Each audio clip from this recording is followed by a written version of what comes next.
না না, আজকে আমি মুখে বলবো না, শুধুমাত্র তোমরা চোখে দেখেই বুঝতে পারবে আজকের রেসিপিটা কতটা লোভনীয় হয়েছে। আজকের রেসিপি মিক্স শাহি রাইস, একদম অনুষ্ঠান বাড়ির স্টাইলে করবো। ছোট ছোট কিছু টিপস তোমাদের সাথে শেয়ার করবো যাতে ইনগ্রিডিয়েন্টস গুলো খেতে আরো টেস্টি হয়।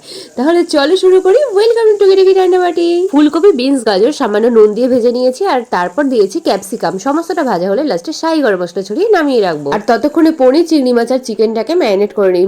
নুন, লঙ্কার গুঁড়ো, গোলমরিচ গুঁড়ো দিয়ে সমস্ত তিনটেতেই ম্যারিনেট করবো। তারপর পনিরটাকে ভেজে নেব। পনিরটা ভাজার সময় কিন্তু আমি তেলের মধ্যে ঘি দিয়েছিলাম আর হালকা সাথে করে তুলে রেখেছি। চিকেন চিংড়ির বাকি ম্যারিনেশনে দিয়েছি আদা রসুনের পেস্ট, ময়দা আর এগ হোয়াইট। লাস্টের এই তিনটে জিনিস দেওয়ার ফলে কিন্তু জিনিসটা আরো বেশি টেস্টি হয় খেতে।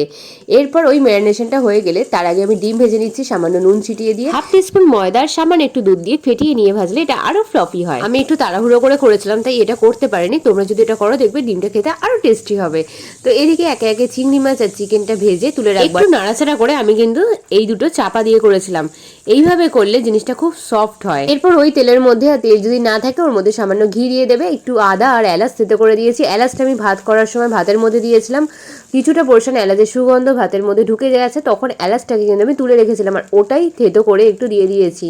এরপর ভাতটা দেওয়ার পর নুন, চিনি পরিমাণ মতো দেবো। চিনিটা একটু বেশি লাগবে এখানে। শাহি গরম মশলা, গোলমরিচ গুঁড়ো ছড়িয়ে দিয়ে ওপর দিয়ে দিলাম কয়েক ফোঁটা কেওড়া জল। আর সবার লাস্টে দিলাম সুগন্ধ হলা খাঁটি ঘি। এটা দেওয়ার পর হালকা হাতে নাড়াচাড়া করে নিতে হবে যাতে ফ্রাইড ইনগ্রিডিয়েন্টস গুলো সমস্তটা ভাতের সাথে ভালোভাবে মিশে যায়। তারপর গ্যাস অফ করে ওপর দিয়ে আবারও শাহি গরম মশলা আর একটু ধনেপাতা কুচি ছড়িয়ে চাপা দিয়ে রাখবো মিনিট 10। আরে দূর থেকে দেখছো কি?